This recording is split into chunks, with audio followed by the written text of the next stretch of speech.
This video is best viewed on a stereoscopic 3D monitor or with YouTube's cardboard viewing option.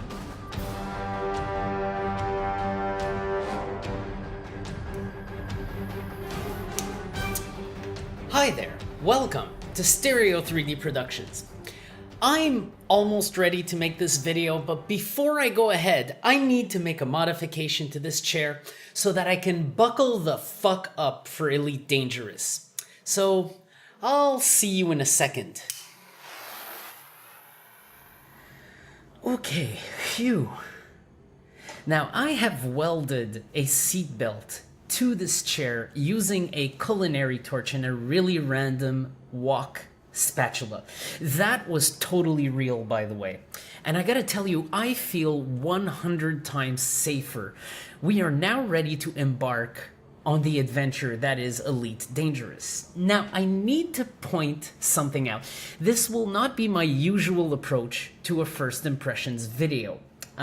Elite Dangerous simply has too much depth for me to jump into it cold and try to describe what I'm experiencing within the first hour of gameplay. That simply wouldn't be fair to the game, nor would it be fair to you, the viewer. I've been wanting to cover this game for a little over a year now, and I knew that this would require a bit more work than my usual first impressions video.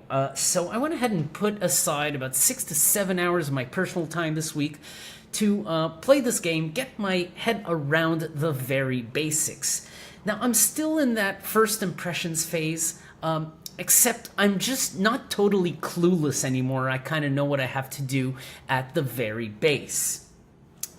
Some of you may wonder, how come I knew I'd have to research Elite Dangerous before doing a video on it?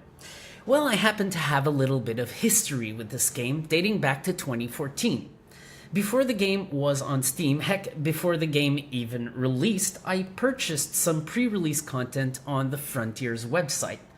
All it was back then was a set of training missions that would show you how the ships work, glance over combat, and the various controls. And just from that, I could tell that this was going to be a hell of a behemoth upon release. Since then, now, we are in 2019, almost 5 whole years later. Happy New Year, by the way. Just wanted to throw that in. But this thing has gone leaps and bounds. This is not recognizable from what I saw back then. It's been that long for me, and all of it is mostly positive. I'm really impressed. Now, the reason I wanted to get back into this game, absolutely wanted to make a video on it, is because even back then, I remember when I first tried it, the VR support looked like it was being made with a lot of respect for that medium. Here you have a spaceship simulation in a world that doesn't exist, and it's being made to be incredibly believable and immersive. I've known a few people who've actually played the game after release, and they swear by this thing in virtual reality. I mean, I'm not talking people who've played a dozen hours of it in VR. I'm talking hundreds of hours, and each and every one of them would tell you that this thing is amazing for virtual reality. So it was a must for me to cover. I mean, Elite Dangerous uses the headset in its simplest form. No room scale, no gimmicks, just you, your ship, your controls, and total comfort, even for absolute VR beginners. Now, before I get to where this all began, to the training missions, which I do want to demonstrate in this video because they make some pretty good first impressions, I need to talk about my control scheme because I am using a couple of controllers that I should mention before I go on. I will be using, to play this game, my trustworthy aviation stick and my rudder pedals. Both are made by CH Products. They're really solid controllers. I happen to use these to fly a pair of UAV rockets that I developed myself. I actually made a remote control cockpit where I fly the aircraft using stick and rudder, and I have a live video feed so I can see a first-person view of the rocket's perspective while I am flying it. So if these controls are good enough for a live rocket, they are most definitely good enough for a simulation. And so I swear by these things. I'm gonna explain how I set it up. I actually have my yaw axis on the rudder pedals, and I have my pitch, my roll, and my throttle on the stick. And I actually used a hat switch for my vertical and horizontal thrusters. So this is a really, really simple setup, and it should actually allow me for some really immersive flight. I mean, if these ships existed, which they don't, but if they did, this feels so close to actually flying a real aircraft. Plus the thrusters and the space-related controls that you don't have in an airplane, I'm pretty sure that a spaceship like this would feel like what I have set up here if it were to actually exist. It's pretty incredible. So I got no complaints on the controls front, although I did use a couple of devices to make this even more realistic. Alright, let me quickly, briefly introduce you to how all this comes together, especially with the VR headset. Well, first off, you can tell that I'm sitting in what appears to be an awesome spaceship cockpit. When I move the stick, you can actually see the stick move. Same for the throttle, so there's a bunch of animated controls like that. I have a body model which feels amazing in VR. Although my hands aren't quite in the same location, it really does feel immersive, and it feels like I'm really there. You have a bunch of fixed displays, the radar in the center, the ship status to the right of the radar, to the left of the radar you have the targeting system, and to the far right you have the energy distribution system, so I can actually alter that. I set myself some keybinds on my stick. And then there are the pop-up displays. There's the communications panel on the top, which I can navigate with my keyboard. There is the navigation panel on the left, which I can also navigate with my keyboard. To the far right, the other pop-up display would be the modules panel, which I can also navigate with my keyboard. Now, these are intuitive enough that after a while, it started feeling like I was using real display panels in a real spaceship with some real buttons. Even though I'm using the keyboard to navigate all this all feels incredibly real, and it's basically, you'll learn how to use these very quickly, which is a good thing because there's a ton of content to figure out in all of these. And if the controls didn't really come in intuitive like this, it would be 10 times more complicated to get around all the dynamics of this game. But this was really, really simple. I really enjoyed it, and I have no problems with it so far, except for little complaints. Like I find sometimes the range where you have to look at is too tight, so you'll tend to move your head while you're reading text and it'll close like what you just saw now. But for the most part, it is really, really well implemented. The best they could, in my opinion. I'm going to go ahead and use this menu while I go over one last thing, and that is a myth that used to be brought up a lot in the development days of VR, but I'm kind of disappointed to see it still come up 3 years after the commercial launch of virtual reality. And that is, how can you play the game if you can't see your controller because you're wearing a headset? Okay, here's when that is an actual problem. Never. That's when. If you think that's a problem, you undermine one thing that all gamers have, and that is muscle and tactile memory. Whether you play with a gamepad, a keyboard, or a joystick, it doesn't matter. If you remotely are familiar with the input method you're using, you will not have any problems not looking at your controller while you're playing. In fact, look at it this way. Do you ever stare at your controller, whether it be a gamepad, a joystick, a keyboard? Do you ever stare at those controls while you're playing a game, or are you actually looking at the game itself?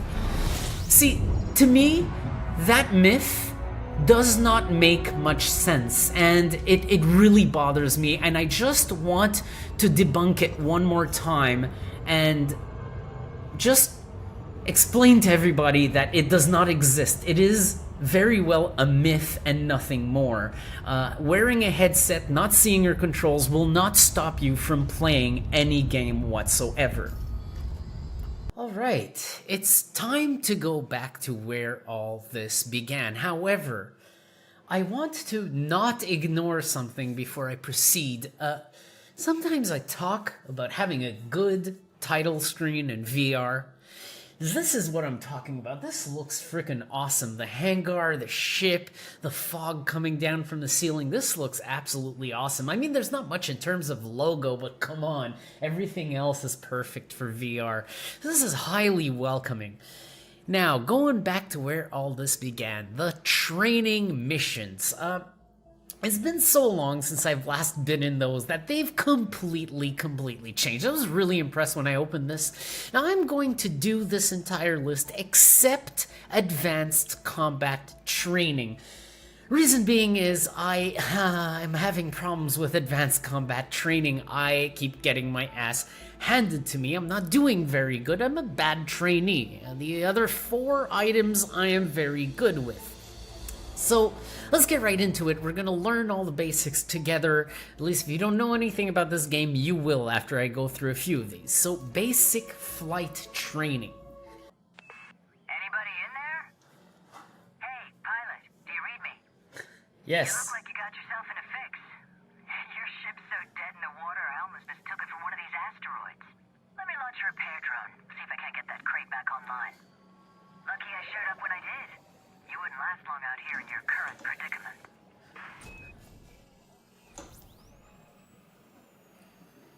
Alright, so first off, the environment they put me in looks absolutely awesome. Some control systems are still offline, but you should have basic drive functionality now. You might want to check that your throttle's still working. Go ahead and set your throttle, Commander. Alright, so here we go. I can use my basic controls. Starting with the throttle. Well, that's a result. We might just get this rust bucket space-worthy. Drone repair sequence is still running on your ship. You're lucky I had these things. They're not what you'd class as standard equipment. Your attitude control should now be active. See if you can pitch your ship up and down.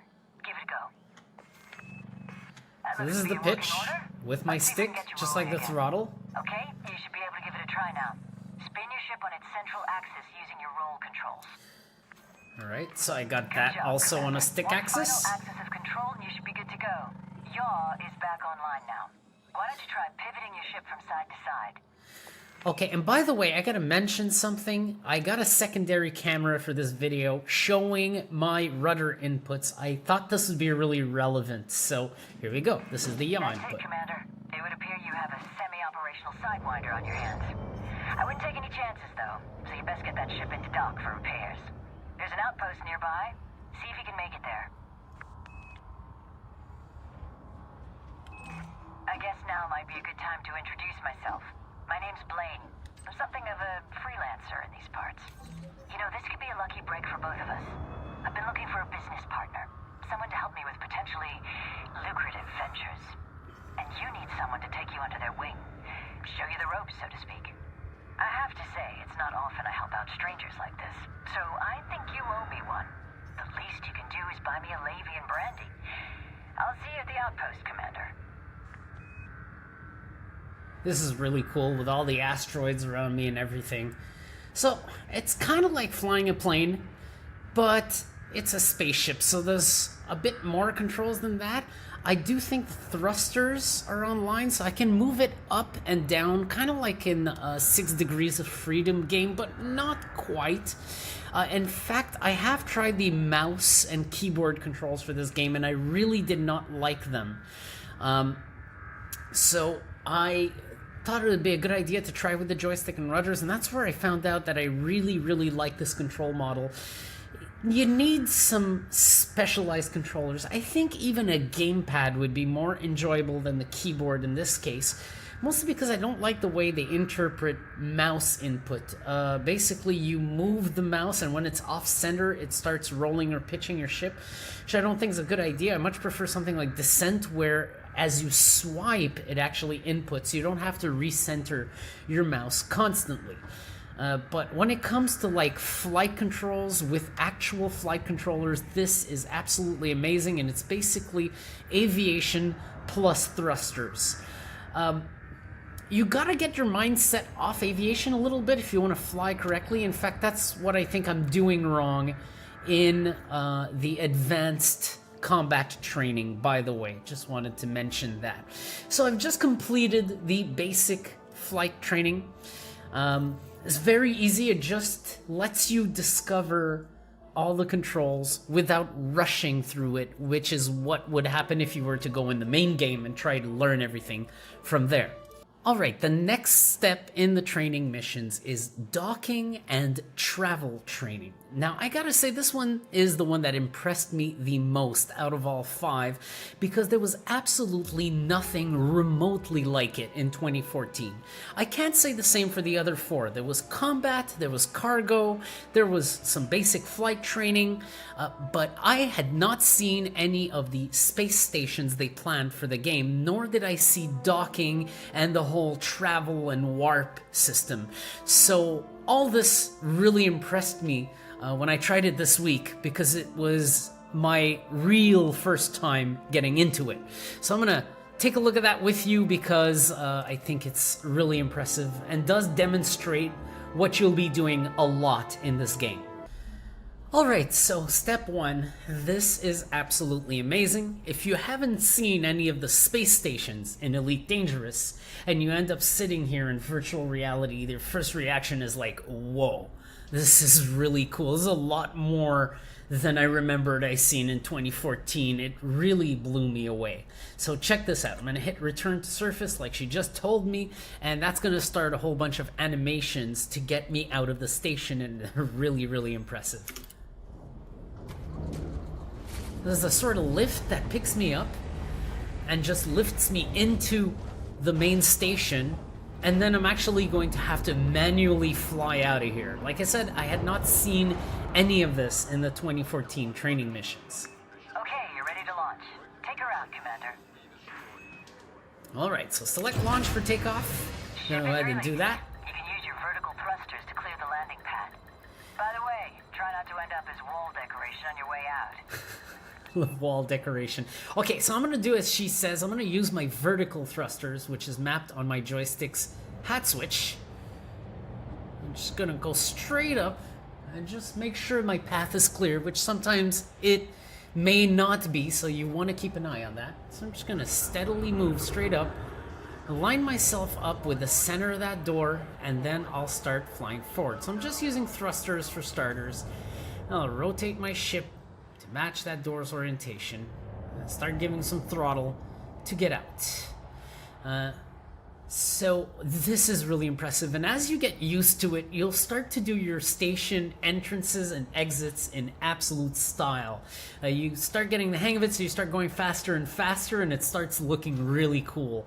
So I thought that this was absolutely blowing me away, because I already thought the cockpit and all the mechanics were really immersive, but this throws it over the top. This is really very cool. So I'm gonna actually exit this shielded door. It's got the holographic shields or whatever these may be. They look absolutely awesome with the fog and everything. I'm gonna gain a little bit of speed, give some more gas here, so we can exit and get a view out on open space. You're clear of the access corridor. Your ship's still mass-locked by the station. Once you get beyond 5 kilometers, you'll be able to make the jump to supercruise. Alright, so now it's telling me to retract my landing gear, and I believe the key to retract the landing gear is L. So I'm going to go ahead and press that. And that's going to allow me to go a little bit faster. So I'm going to go ahead and increase my throttle. And it tells me to exit to 5 kilometers to leave mass lock the station. So what I'm going to do is I'm going to max the throttle, and then I'm going to hit the boost button. Listen to this. Clear of mass lock, Commander. You're good to charge up your frameshift drive now. Just hold on tight.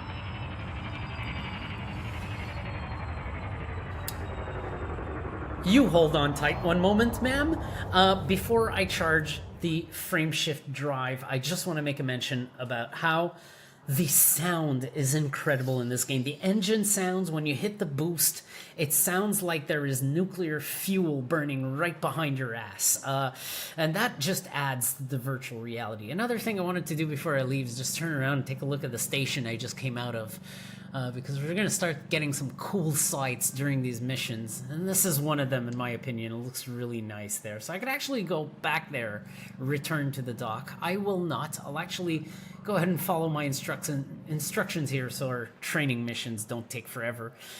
So here we go. Let's charge the frameshift drive by hitting the J key. Frameshift drive charging. It's going to charge. And then it's going to tell me to hit the throttle.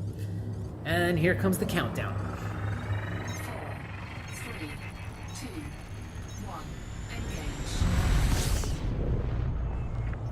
Great. Your ship is in Super Cruise. This is the best way to hop around a system, but you need to go a little bit further afield. Start by plotting a route for Iranen on your left-hand nav panel. So she wants me to go to Iranen, so I'm going to use my left-hand panel, which I demonstrated earlier. This is actually in my list of locations, so it's very easy to find. I didn't need the galaxy map. I'm just going to go ahead and select Iranen by hitting the spacebar, and I will lock the destination. You won't get anywhere without punching in a destination first, Commander.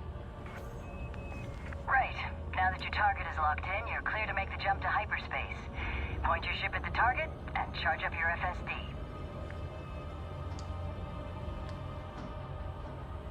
All right. Charge up the FSD. I do believe I hit J again, and that will send me flying to Iranen. This is going to be our first hyperspace jump. I think I may have done one during the very long overview that I did at the beginning of this video, but we're gonna do another one. This is the first real one. Frameshift drive charging. So when I first saw this, I had no idea there was such a thing as hyperspace in Elite Dangerous, because in 2014 it wasn't part of the training missions, right? So when I saw it, it was like, holy crap, this is so cool. And here we go. I absolutely love the effect they did here, which gives you the impression you're going through half the goddamn galaxy. It's hard to represent that kind of speed and that kind of scale, and I think they really did an amazing job. The way it ends is absolute bliss. Just don't show any support for the Federation, and you should get on fine with the locals. My contact is over at Azaban City. Try not to keep him waiting too long. This guy gets a little twitchy if things don't run like clockwork. Go ahead and select the station on your nav panel, then use your compass, there on the left of your radar, to orient the ship towards the destination. And just so you know, the compass indicator will show up as a solid dot when you're pointing towards your target, and hollow when you're facing away from it. Alright, so, if I'm not mistaken right now, I need to select Azaban City. Commander, so you'll want to keep an eye on your distance, speed, and alignment at the bottom left of your cockpit display. Once you're within 1,000 Ks from your target and going less than 1,000 kilometers per second, you should be safe to drop out. If you keep your speed in the blue zone, you'll be less likely to overshoot your mark. But if you do, you can always loop back around and try again. So, I've got my target selected, which I did while she was explaining that you don't want to overshoot your targets, and you want to keep your throttle in that blue zone.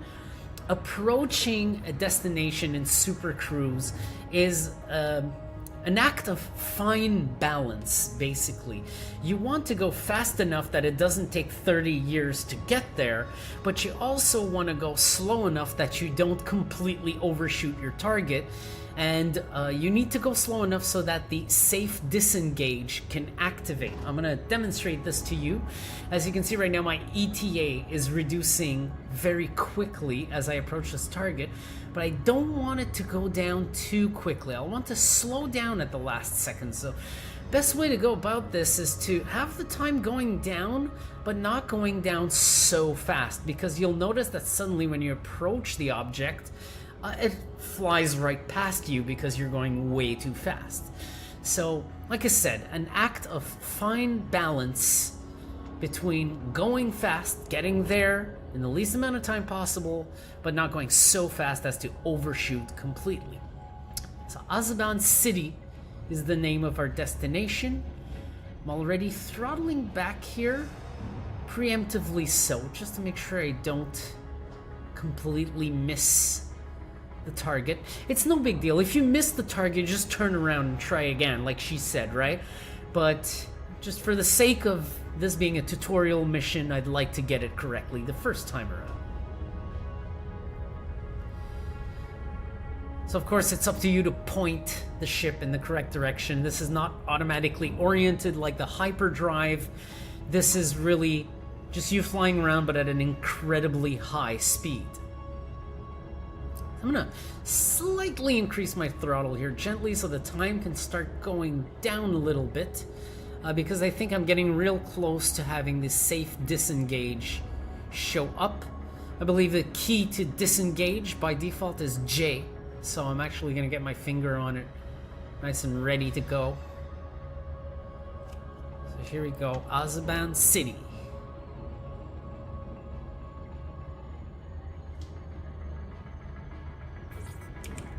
Safe disengage. We can drop out range now. Disengage supercruise. You made it. Be sure to request docking before you enter the station. Flight controllers take their jobs very seriously. Tend to get upset if you start trespassing. Alright, so I can go to the Contacts tab now. Select Azaban City and go request docking. You still haven't requested that permission to dock, Commander. Now, I'll explain to you why that was denied. I did that intentionally. It's because you need to request docking permission within 7.5 kilometers of the station and not more than that. So I'm going to go ahead and enter station's zone. I'm even going to boost that way. Doesn't really matter. And then I'm going to throttle down so that I don't ram the damn station. And then I'm going to go to Contacts, Azaban City, request docking. Here we go. You're clear for approach, Commander. Just don't forget to deploy your landing gear.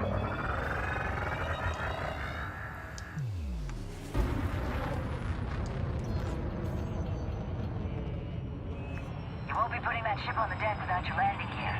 I'd recommend you deploy it. Yeah, don't worry, ma'am. Do not worry, ma'am. So, it's telling me to go to pad 43. So I'm gonna go ahead and do that. Get ready, nice and aligned with the door. Use my yaw and my thrusters as much as I can. And I'm gonna go ahead and deploy my landing gear here.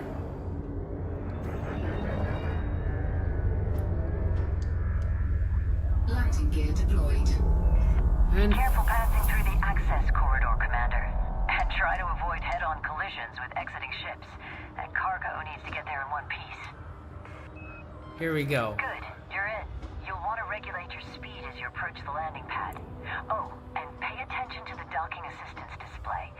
You'll need to make sure your ship is facing away from the entrance and that you're centered above the landing pad before you touch down. Remember, you can use your vertical and lateral thrust if you need to refine your movement. Alright, so I know that I've engaged my landing gear. It's deployed. And now I have the pad assistance display, which I'm using right now. I'm actually using my thrusters to do most of the work. Trying to hit that dead center. And that should be good enough. There we go. Nice job. I might just be able to depend on you after all. I'll be calling on your services again, I'm sure. Till next time, Commander. So I believe that wraps up the navigation training mission. So that shows you some of the coolest aspects of flying around in space in this game. In my opinion, the stations really blew me away the first time I saw them. The scale feels real, the dock feels real, and all these animations when they take you in the hangar and back out are just absolutely amazing. So we're done with that one. We're not going to do advanced combat training like I said earlier. I'm going to be skipping on that one because I absolutely suck at it and I don't want to stretch this video on forever, but we will go into combat training, or what I could call basic combat training, because yes, there are guns in this game. It is really cool to use, and no, it will not always go as badly as advanced combat training. I have a feeling that that mission is there for you to refine your skills when you've had quite some time playing this game and you want to start beating some more difficult enemies, or maybe practice at defeating really good players even. Because I was really surprised at how advanced combat training was a lot more difficult than the plain combat training, which I'm going into now. There he is, right on time. Don't get too excited though. Before you engage, you need to make sure he still has a bounty on his head. Target his ship to scan him.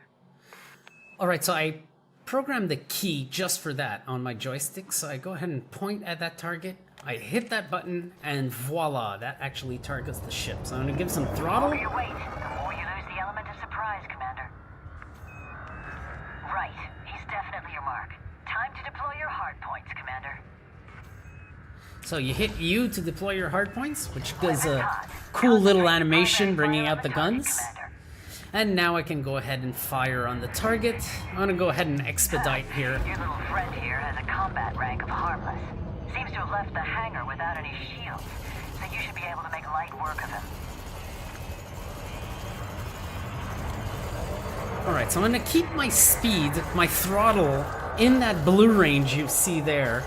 That indicates that you are in the range of throttle that makes your ship the most maneuverable. Just a few hits should do it, Commander. So I'll be able to stay on his tail and do tight turns a lot easier if I stay in that blue range than if I go full throttle or too slow. There's another thing going on here. You can see I have a sort of automatic targeting going on. I realized this existed when I accidentally did this once, and I ended up taking the ship out without having the target on him, which makes combat a lot more difficult. So you want to make sure that you are in fact targeted on what you're trying to take down, so that you can have a lot more leniency when it comes to targeting.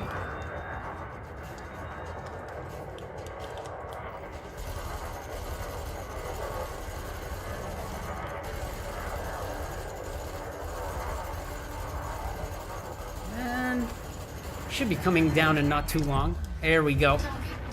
The explosions are incredibly satisfying. Commander, you're about 3,000 credits richer. Bad news is, it looks like his buddy is out for revenge. There's another one. Target might put up more of a fight, so I'd say more firepower is in order. Might want to switch to your secondary fire group to bring your pulse laser online. Alright, so I need to switch to my secondary fire group. To dispatch this target with some pulse lasers, switch your fire group.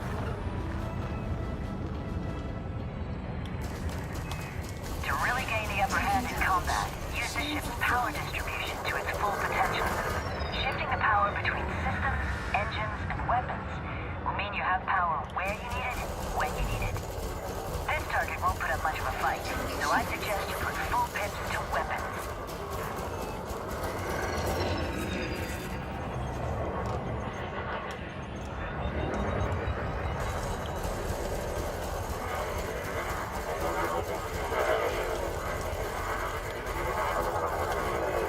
Stay on it, Commander. There's not a lot of fight left. Nice! Oh, look at that. That was a nice and close explosion. Know your enemy. Not all targets will crumble so easily, so I suggest you choose your fights wisely. Shields online. So, yet another training mission completed.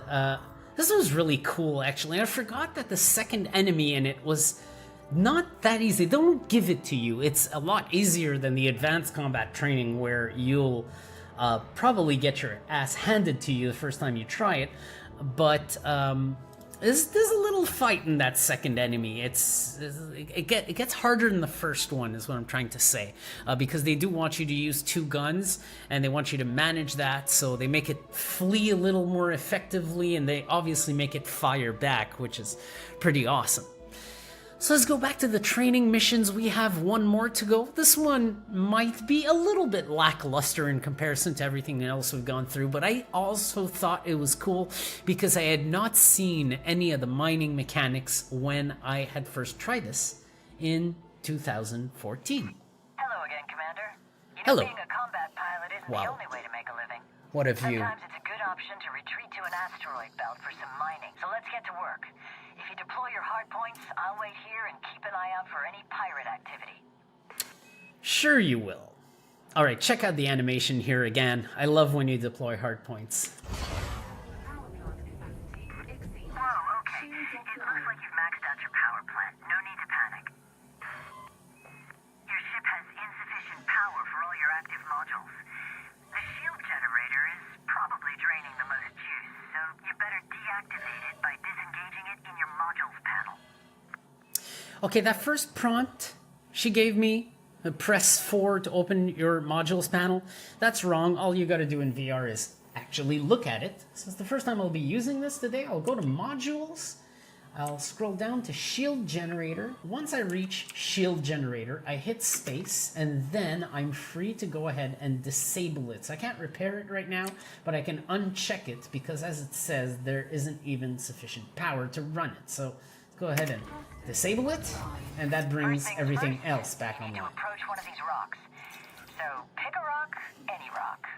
All right, let's go for this rock.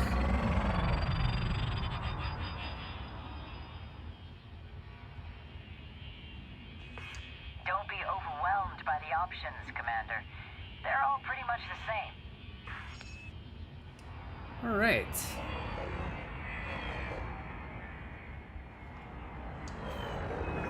Right. Let's take a chunk out of this asteroid. Point and shoot, Commander. All right, but first I need to switch to analysis mode, which allows me to go ahead and shoot a chunk out of this rock. Good job. The chunk is broken off. If you target it, you'll be able to scoop it up. All right. So I can go ahead and target that iron. And what's the other fragment? There we go. Palladium. Palladium. You got lucky, Commander. You're gonna need to deploy your cargo scoop if you want to retrieve the fragment. All right. Press the home key to deploy your cargo scoop. Deployed. So check it out. Keep an eye on the cargo scooping reticule to the left of your radar. Make sure your speed's under 40 and use this to guide your ship in gently to scoop up the ore. She says under 40, but I'd recommend most of the time when you get really close to these that you keep it under 10 even. Because look at how quickly it just Take it veers slow off at first, target. Commander. You'll get there. And I got it. There we go. Good job. The ore's safely on board. Now you need to fill up your hopper with enough of the stuff to be able to refine one canister. Why don't you keep mining this asteroid until you have enough ore? Once All right. your resource bin is full, your refinery should kick into action.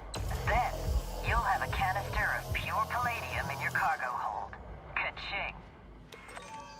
Alright, let's go get some more palladium, yo. Now, it's a little harder to get them when you've just shot them out because they seem to move for a while until they finally stabilize somewhere. Like this one I'm gonna miss. Oh, wow, I thought... so much for missing. I really thought I was gonna miss it there. That was a really close call. It'll happen sometimes that you just try to pick it up very shortly after mining it, and obviously you're chasing it, it's moving a lot, and you might end up missing it. So there we go. Let's try that again. You'll need to collect a few more chunks of ore before your hopper is full, Commander. There we go. Trying to stay dead center, not too fast. And see, that's what happened. Oh my god, I can't believe I picked it up. Congratulations on a job well done, Commander. I can't believe I Palladium picked should it up. fetch a good price when you get back to port. You know, if you decide to make a go at mining, you might want to think about picking up some collector drones. And believe me, they'll greatly increase your productivity. I'm surprised she didn't tell me, what were you doing? Did you drink a bottle of vodka before doing this mission? So yeah, that went awfully well. Okay, so let's head back to the menu. That is all I will do of the training missions today. It's time to do the real thing now. Alright, it's time to take a look at the solo mode in Elite Dangerous. Now, I could have played this online, I just haven't yet, so I don't have any experience with it, but I'm pretty sure the whole thing goes down the same. If everything goes for you like it did for me, you will begin your mission at Russell Ring. You'll begin your adventure, should I say, at Russell Ring, which is in the Erebit system, if I'm not mistaken. And from here, you can actually take your first mission, you can do a bit of work on your ship. But what you want to do generally when you play Elite Dangerous is, you see right now I have 47,090 credits. Well, you want to make that number go up. You obviously want to make some dough. That is the whole gist behind Elite Dangerous, or at least that's the way I've understood it. So one of the first things I want to do now is, because I've gone on a bunch of missions already, I'm going to refuel my ship. So you can do that under quick maintenance when you're at any dock or station, if I'm not mistaken. Then ship services, I could actually go outfit my ship. I could go to the shipyard to change vessels, to actually change vehicles. And I could go to advanced maintenance to actually perform some more complex work on my ship. But I'm going to skip through those right now because they're not really part of what I need to show when it comes to playing this game. I mean, this you do when you get a lot of credits. You can buy ships, you can paint them, you can do a whole bunch of cool stuff. But what really counts when you're at a space station like this is the mission board. This is where you're actually going to earn your bread. So we're going to go ahead and open that. I'm going to take a look at what's available. I'm going to try to pick something that is a mission that I can actually finish within the time of this video. It can actually be a little tricky to do. If you look for missions like, for example, this one, Assassinate Pirate Lord Lotkinpera. Well, the names in this game are insane. So I'm just going to check out. Okay, recommended rank is harmless, which is good. This is something that I may be able to pull off. Erebit School of Commerce need you to assassinate the Pirate Lord Lotkinpera from LHS 3447 Cartel Faction. So you scan the nav beacon in LHS 3447, which is a system, by the way, or use a discovery scanner to locate the target's signal source. Collect a reward for me at Russell Ring. So I think I might want to go ahead and take that. I've done black box salvage missions so far, and they can actually end up being very time consuming in terms of searching for the damn black box. So I'm going to go ahead and take something where I have to go basically shoot at some fucker. So now that I've gotten that, I'm actually going to go ahead and exit, and we're going to launch right away. We're going to see if we can't do this mission immediately. While my ship is being lined up for takeoff, I can check my transactions here and see how much time they've given me to complete this. 23 hours and 34 minutes.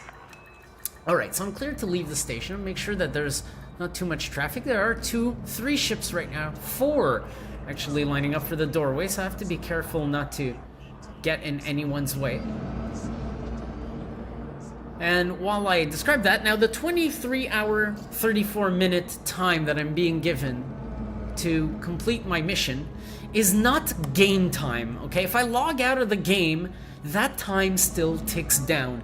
So this is absolute time. This is a mistake I've done a few times with missions. I would pick a mission and say, oh, I'll come back in a couple of days and do it. And then I would show up and realize, oh, the mission's failed because this is real time. This is not time spent in game. Landing gear retracted. I'll go ahead and retract my landing gear. I'm gonna give a bit of boost so I can clear the station as quickly as possible. Just get out of their way so they can go on with their thing while I go on with mine. I do believe I have to get within 7.5 kilometers before I can execute a jump to LHS 3447, which isn't too far. I've actually been there before on a black box salvage mission. So I'm gonna go ahead and slow myself down when I do this. Navigation, we're gonna go to the system I need to go to, which I think I just sped right by. LHS 3447. Okay, lock destination and engage hyperdrive. I need to line up with the target, which I will do right now. Oh yeah, and I have a nice view on Russell Ring from here, which is pretty cool. So here we go. Engaging hyperdrive to LHS 3447. Bye-bye, Russell Ring. Now I'll need to work fast. I've seen it happen where I get to the destination and it immediately locates your target. If that happens, I need to work fast, so I'm gonna try to be vigilant here. Objective detected. Okay, mission objective detected. This is very interesting. I need to go and see if I have anything in blue. No, I don't. Target body currently unknown, scan required. Alright.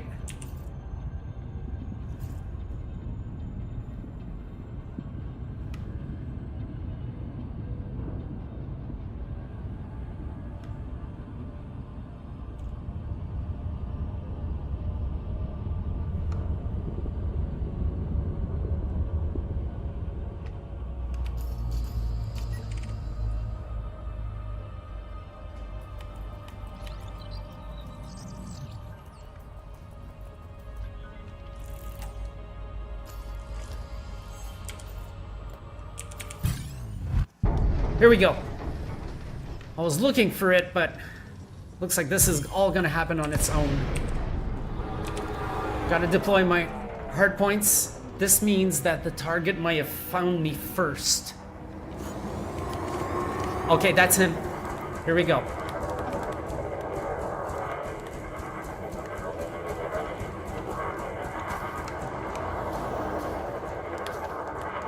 This is gonna look a lot like the combat training, actually.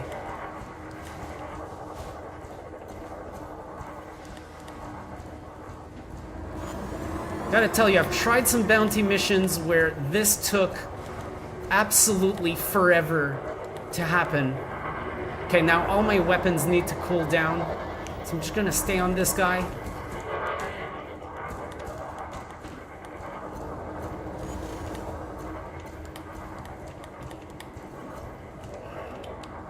Okay, I don't have a secondary fire group at the moment.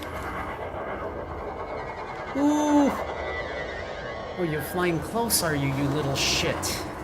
You're flying close. You're not gonna get away from me.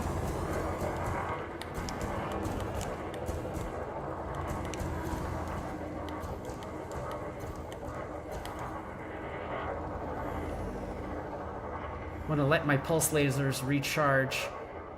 And maybe go ahead and divert more power to weapons so I can use them for a longer period. I've actually mapped myself some keys to do that on my stick so I can quickly redirect power. Target shields offline. Okay, there's little left to him right now.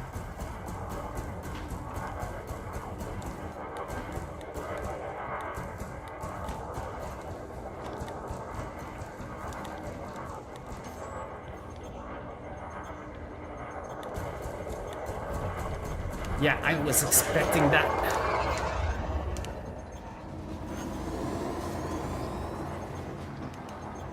But you ain't gonna get me so easy, buddy.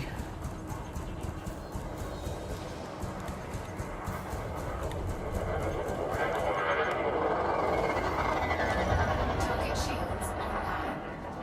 That bastard. He's gonna give me a fight for it, is he?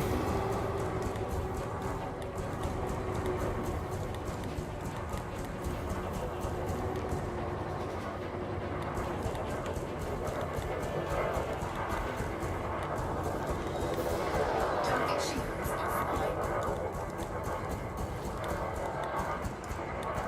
Scan detected. Have to be careful because now I'm seeing another ship on my radar. I may get attacked in the process.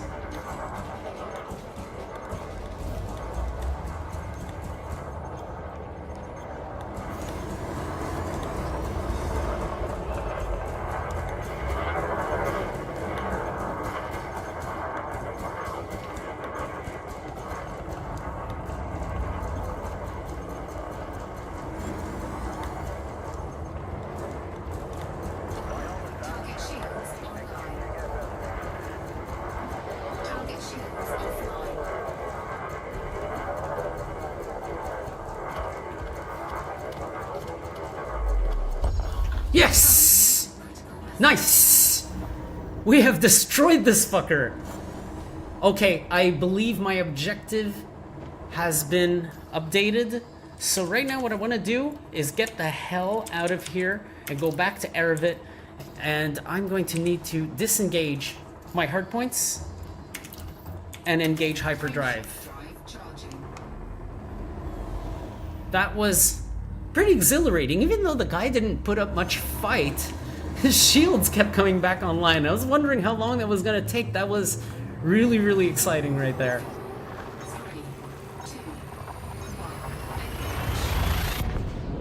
My only combat experience happened in combat training. I did not yet get the chance to successfully complete a bounty mission. In fact, there's one that I tried, I couldn't even find the target. And after a good hour of searching, I kind of gave up because it was getting annoying to fly around the target looking for your, fly around the body looking for your target. But in this case, everything happened really, really quickly. That was an impressive feat right there. Went a lot better than the last time I took on one of these. So I'm gonna go ahead and collect my reward, show you how that works, and that'll probably be enough for a video. If you people want to see more on Elite Dangerous after I publish this video, go ahead and mention it in the comments. I'd be glad to play this some more. I know that there is probably a shit ton or 10 shit tons of stuff I did not cover in this video. One being that I am very new to this game, even though I'm approaching 10 hours in it now. And two being that there's just so much stuff in this game. I could actually get the season pass, which would give me access to horizons where I think I can dock on planets and stuff like that, and I can actually drive around a rover. That's the kind of thing I might be interested in. I'll see how much I play this game for myself before I jump into buying the season pass. But if you people are interested in seeing more of this game, let me know in the comments, because that'll actually summon me to go ahead and play this game on my own a little more so I can learn more about it and then convey that to you in a video where I plan a bunch of things to show you that I think are cool. Safe disengage, ready. So I spoke about this before. You need to balance the speed at which you're approaching to make sure you don't overshoot the object in Super Cruise. That is what I will do, sir. So I'm being told to request docking permission. I'm going to preemptively line myself up here with the correct end of the station. Lower my throttle, go to contacts, where I will see Russell Ring and request docking. Let's do it with a bit of boost here. We're gonna come in hot, okay? We're gonna come in hot to celebrate a successful mission. That was absolutely awesome, by the way. Now, the ship didn't put up much of a fight. That's probably a good thing for the purpose of this video. I'm still a noob here. I don't know if I could have gotten away with a tougher fight. Whoops. Did I just deploy my hard points? Didn't want to do that. Yes. I'm not doing an act of aggression. I accidentally pressed my trigger, okay, dude? Alright, here we go. So, something I really like, I mentioned it before in the video, but I'm going to mention it again.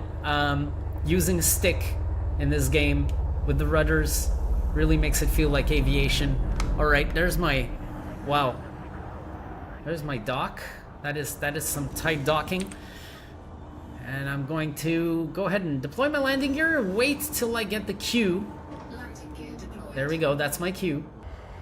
Alright, lined up above the pad. Gonna go ahead and lower my ship. Gently, just gently approach till I see the sensors come up. Then I'll know what kind of corrections to make to line up with the pad.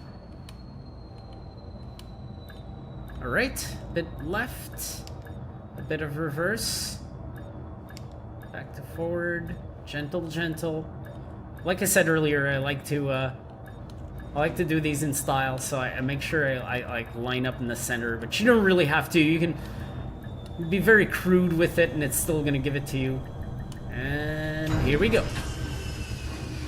All right, Now let's take a look at redeeming our mission. Touchdown confirmed. Command system shut down. Enjoy your visit, Commander. Thank you. All right, let's go to the mission board, and that will load, and I'll be able to collect my reward for blowing up that rather incredibly easy target right there. So, assassinate Pirate Lord Lotkinpera. Jesus, man, that name.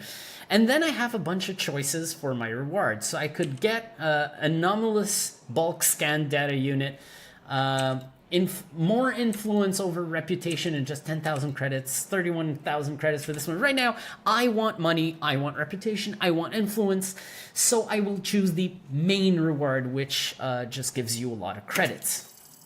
So there we go. I am now the proud owner of 113,000 credits. I probably will be leveling up shortly if I keep doing these.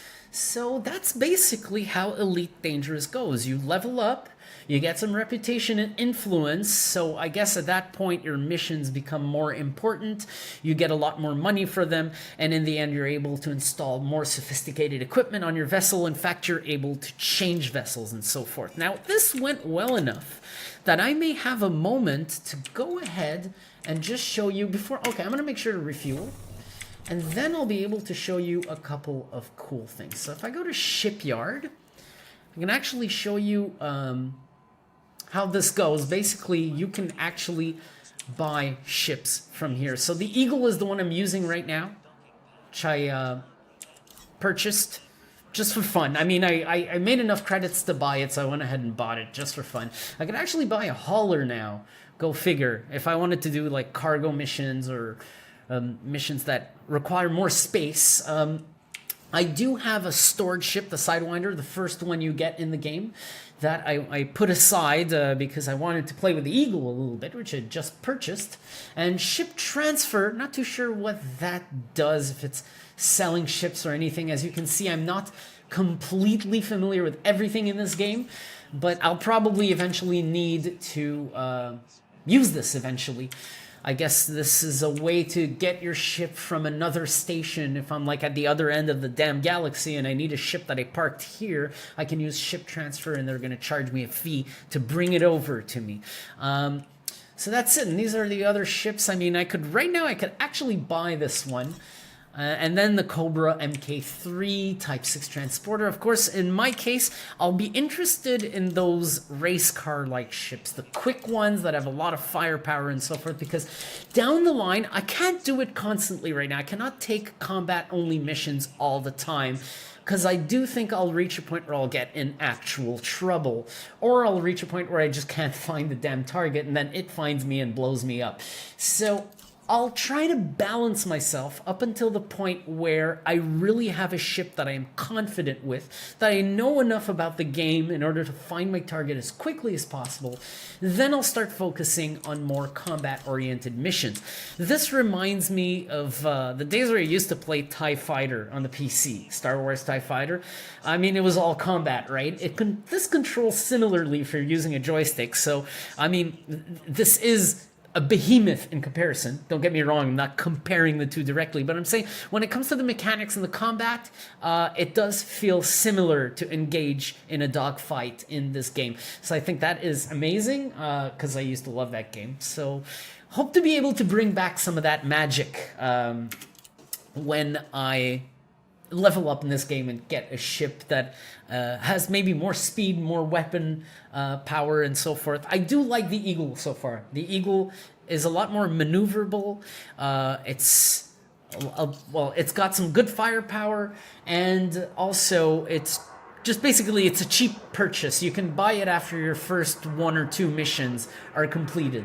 So I'm very happy with it. Looks lovely in here. Looks kind of like a sports car equivalent of a spaceship. So that's it, folks. I'm going to wrap it up here. It's been a really long video. I had so much to go over. It's probably one of the more difficult videos I've done in a while, actually. This is most definitely not a Let's Play grade type production. So like I said earlier, also let me know in the comments if you want to know more about this game. If you want me to convey you more of what I discover this game, I would love to do it. But for now, I think I've done my homework in terms of just presenting you the very basics and showing you my understanding of them. And also the fact that this game is indispensable for virtual reality. I gotta say, if you have a headset, you're looking for something to do and have not yet checked this out, yeah, this is worth it. Even if it's just for the training missions, you cannot overlook Elite Dangerous. So that's it, folks. Thanks for watching Stereo 3D Productions. This was Elite Dangerous, and I shall see you next time.